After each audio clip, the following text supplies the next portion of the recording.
Right, next along the list in the detail walkthrough of bikes in the collection, did manage to get this in alphabetical order this time. We have Bimota, that wonderful Italian brand, hybrid brand, now owned by Kawasaki, of course, and from what we've recently heard, will be representing Kawasaki in superbikes from next year, with the withdrawal of the Kawasaki Superbike team from the Superbike World Championship. So I'll just take you through the Bimotas that we have in the collection. We have 5 of them here, not in sequential order or manufacturing order. But of course, those of you who know about Bimota, and I have to excuse my little introduction here, but Bimota, of course, was famous for taking Italian chassis and putting in motors from other manufacturers. Bimota standing for the initials of the 3 creators, Tamburini, and the other 2 guys, so I can't remember their names. It's terrible, I should know that. But anyway, Tamburini being the TA, Mori being the MO, and BI being the other bloke. Sorry, other bloke. But anyway, that's a bit rude. Most Bimota owners will be horrified by the fact that I don't know that. But the first bike that we've got in the collection here to have a look at is a Bimota YB5. So the YB5 from 1985. Has a Yamaha FJ1200 motor in it, in a chassis that weighs about, I don't know, I've never weighed it, but it's pretty light. When you compare what it looks like, that's the father bike over there, FJ1200. And so this bike is an absolute beast. And the full fairing on top is one piece, so this is all one piece through here, with a single seat cowl on the back, and has one on the other side, 2, 3, 4 bolts. Take those out and away you go. You've got the fuel tank, access to the carburetors, access basically to all the electrics in the engine, which is great if you're set up to do it. All hand milled lightweight machinery. Those foot pegs, I just have to show you a picture of the foot pegs because the foot pegs are all one piece, milled. It's unbelievable. You find yourself coming out here and just touching it, which is always a bit weird. But then you go and have a look at the clocks and you suddenly realise, hey, that's Yamaha XJ900. And it is Yamaha XJ900, Yamaha FJ1200, similar clock set, but contrast the fairly average clock set to what is a beautiful top clamp. And clip-ons, those clip-ons, they are absolutely stunning. But then again, it doesn't hide its Yamaha roots. You can see on the brake reservoir, and it's the same on the clutch reservoir, that very clearly Yamaha, and that switch gear to anybody who's ridden an 80s Yamaha will be most familiar. So they only made 150 of these, so this is probably the rarest motorcycle that we have in the collection. Next bike we're going to take a look at is the Bimota SB6. This is a GSXR 1100W motor underneath, so the water-cooled GSXR motor, in a chassis that weighs next to nothing. It is from 1996, so probably 2 years after its donor bike was introduced. 94 GSXR 11W. Very modern technology. If you can look at the beam chassis, you've got a direct line from the steering head to the foot peg to the swing arm mount, which makes for a very taut chassis, great handling bike. Quite small as well, and of course with the psychedelic take on 90s paint schemes there, which really emphasizes the lines of the bike. It's pretty sexy looking piece of machinery. Very clear about what the model is, SB6. This is one of the more popular bikes produced by Bimota. Upwards of, I think, around 3,000, 2,000 to 3,000 were made. In 2 series, very important for those who want to buy one. Although I have described it as riding a lawnmower, sitting on a lawnmower, that much vibration, is the first series bikes came with a one-piece fairing. So here you'll see there's actually a split in the fairing, which they introduced in the second series bikes to allow access to things like oil changes and stuff. I'll show you on some of the other bikes, other Bimotas. You've basically got to dismantle half the bike to get to the do an oil change. So not particularly user-friendly. The other thing interesting, you can just sneak in there on the bike. You'll see it runs two 6-volt batteries in series sitting over the front wheel to get the weight load over the front wheel. Interesting piece of technology, interesting piece of design. Again, probably find that a lot of people take that out, put a 12-volt battery down the back behind the carburetors. This actually had a 12-volt battery mounted down here when the bike came in, but we put it back to the twin 6-volt at the front to give it the original feeling, because we are OCD about originality. Bimota decided that since they were charging a fortune for people to have the pleasure of their motorcycles, they better do something about what you see when you're riding. So now we're starting to see Bimota styled clocks, just to remind you what you are riding. Beautiful Bimota on there on the top clamp. But then you look at the switchgear, very much GSXR Suzuki switchgear, just to keep you that familiarity, so you don't get too carried away. Just one other intriguing piece of engineering on the bike. If you squeeze down through here, and excuse the finger again, if we take a look down through here in the hole in the fairing here, you'll actually see laid down rear shock. The rear shock mounts to a bracket up here on the swing arm, and it lays down across here. It keeps the weight central. But it is actually annoying because it's in the way of the carburetor float bowl. So if you're actually trying to drain the carburetor, you can't actually get to the second one because the shock's in the way. So packaging can be a pain in the bum when it comes to Bimotas. Again, all one piece. This one's got a few more bolts to undo down here. There's the bolts here hold the top piece on. But you've got another bolt, 2 bolts at the side there. If the cap comes off, and then the seat, there's a couple of bolts here under the seat which allow this whole unit to lift off the bike. SB6. Next bike in the collection is a bit of an oddity. Bimota were also a bit like Ducati and others, got caught up in the super mono craze in the 80s, the 90s. This is a Bimota BB1, the B standing for Bimota BMW. So if you can't see down the front there, just to remind you, powered by BMW. So it actually runs an F650 motor, the off-road bike, or the dual sport bike that BMW had. Another excuse for something that vibrates like mad. Incredibly light bike, and the technology on this bike is actually things like the high-end Paoli forks.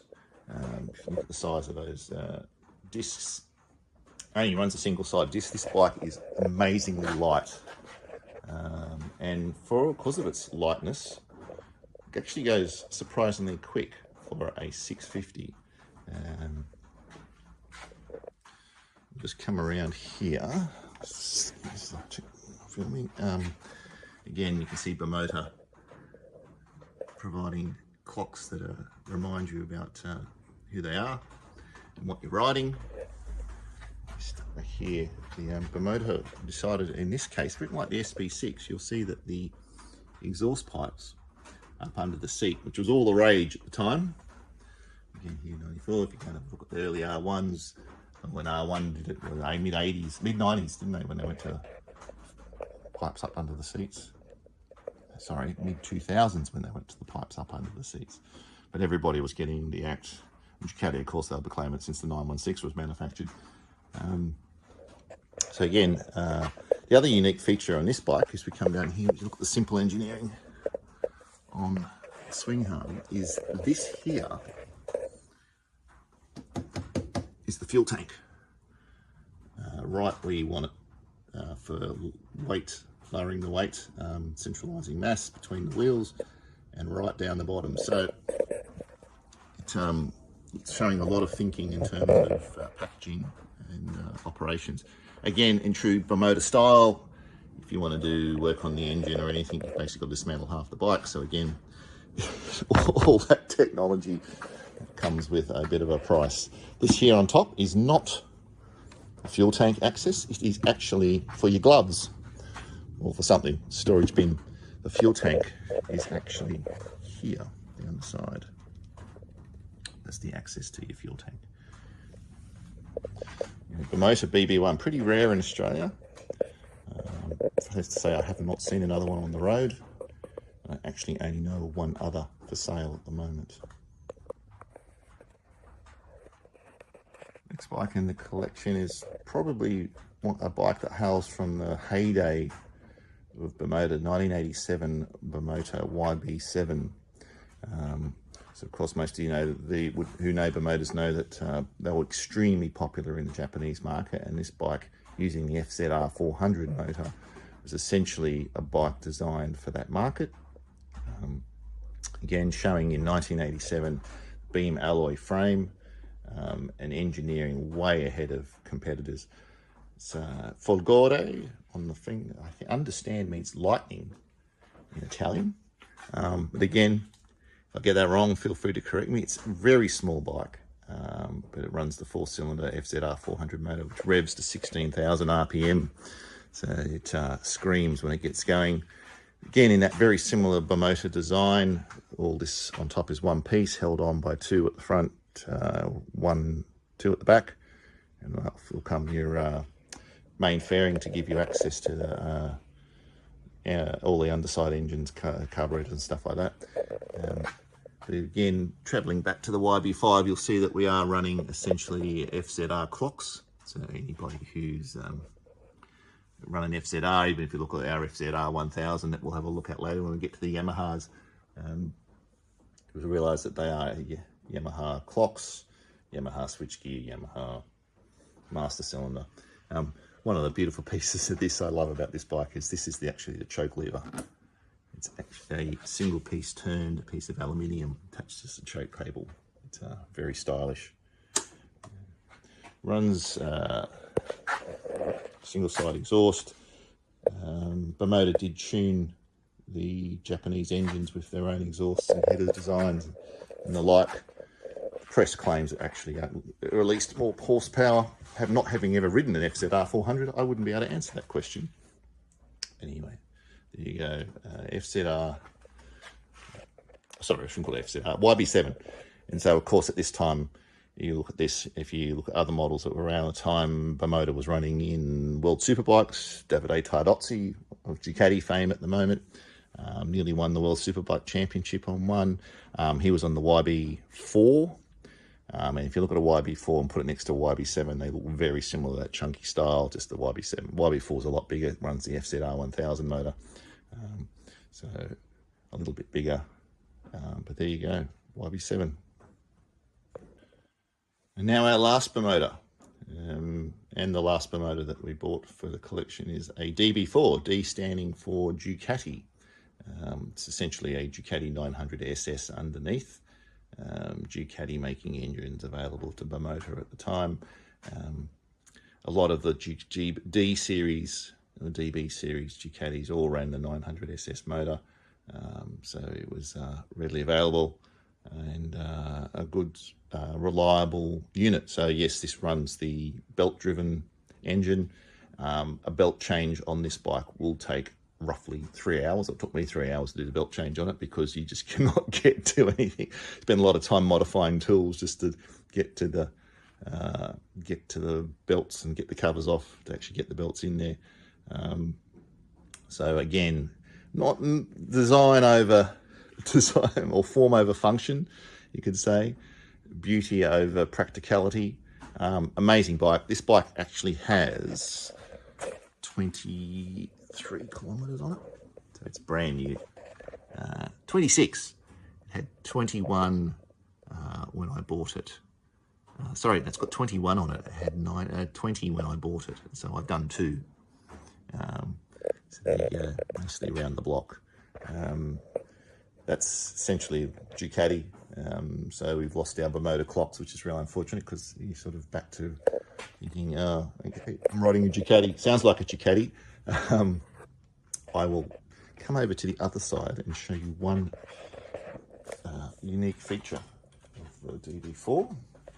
Let me just negotiate this light here somewhere. And that is the exhaust system. So, always been one, if you think, those of you who know Bimotas, the bike before this, the DB3, and what it looked like, the Manta. DB4 runs these two pipes on the side here, which are very stylish.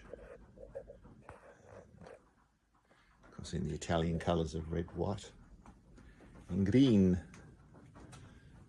And in Bimota tradition, you've got a seat.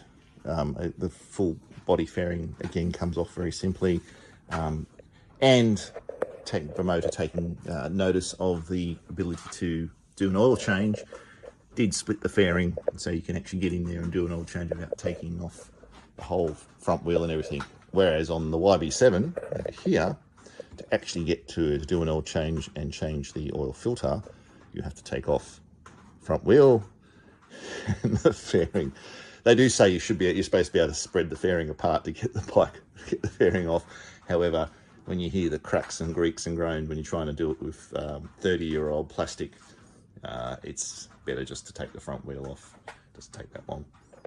So there we go, the Bimota BB4. The other thing to notice here is the beam has gone from more into the trellis style on the chassis rather than the beam chassis of the others. The BB1 runs a similar trellis again for weight saving amongst other stuff. But yeah, we've gone from beam. But again, if you look at the line of the main beam running from the headstock to the straight to the swing arm pivot mount, you understand why Bimotas handle the way they do.